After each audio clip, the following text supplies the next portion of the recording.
Halo para pencari cuan, selamat welcome di channel Dapur Saham Indonesia.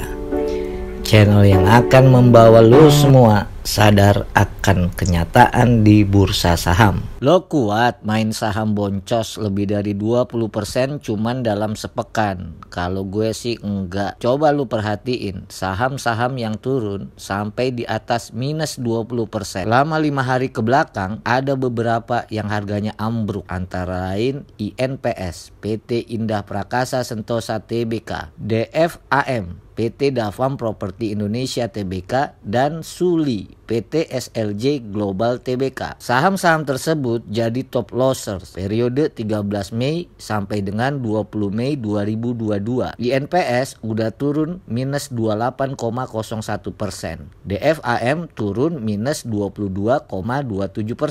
Saham Suli turun minus 20,44%. Seperti yang udah gue jelasin, saham-saham yang sudah turun 20% butuh naik 25% agar harganya sampai ke harga yang sama atau impas. Makin turun, maka makin besar prosentase kenaikan harga yang diperlukan untuk sampai ke titik impas. Setidaknya ada 3 pilihan yang bisa lo ambil saat saham harganya turun banyak. Pertama, didiemin aja tuh saham sambil berdoa harga sahamnya naik sampai balik modal. 2, cut loss, menjual rugi saham yang sudah turun tajam. Dan yang ketiga, averaging down, menurunkan harga rata beli dengan membeli lebih banyak lagi. Di video gue kali ini, gue mau bahas soal rata harga turun atau averaging down. Lo perlu tahu masalah dan risiko saat lo nambah beli saham di akun sekuritas lo yang harganya lagi turun. Risiko rugi lo bisa lebih besar saat lo nambah beli sahamnya. Lo perlu tahu averaging down itu rata turun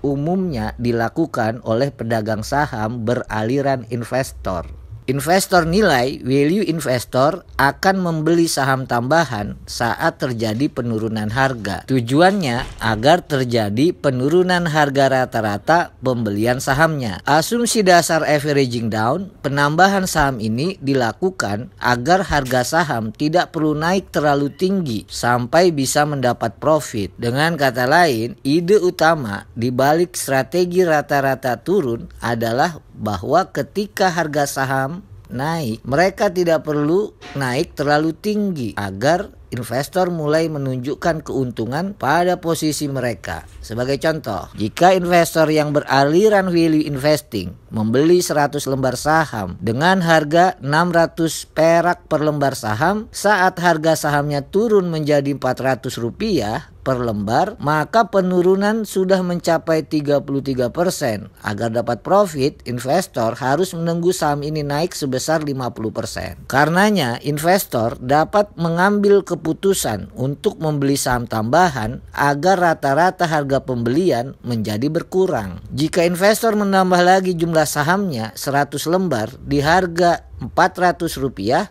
per saham, maka harga sahamnya akan menjadi 500 perak atau 25% lebih tinggi. Investor bisa mendapat profit sebesar 16% jika harga saham naik ke harga 600 per lembar sahamnya. Perlu lo ingat ya, menambah saham saat harganya turun sangat berisiko karena bisa saja mengalami kerugian yang lebih besar. Teknik averaging down biasa dilakukan oleh investor berpengalaman pada saham-saham emiten yang sehat. Mengapa lebih disarankan untuk investor yang sudah berpengalaman? Karena memiliki kemampuan untuk membedakan antara penurunan harga sementara dengan sinyal peringatan harga saham akan turun jauh lebih rendah. Hal ini terkait dengan penilaian intrinsik sebuah saham. Konon, Warren Buffett, legenda pedagang saham asal Amerika Serikat, telah berhasil menggunakan strategi average down sebagai bagian dari strategi yang lebih besar yang dijalankan dengan hati-hati dari waktu ke waktu. Terus terang, kalau gue takut beli saham-saham yang gak masuk dalam IDX High Dividend 20, IDX 30, atau indeks Kompas 100. Apalagi menggunakan strategi average down di saham-saham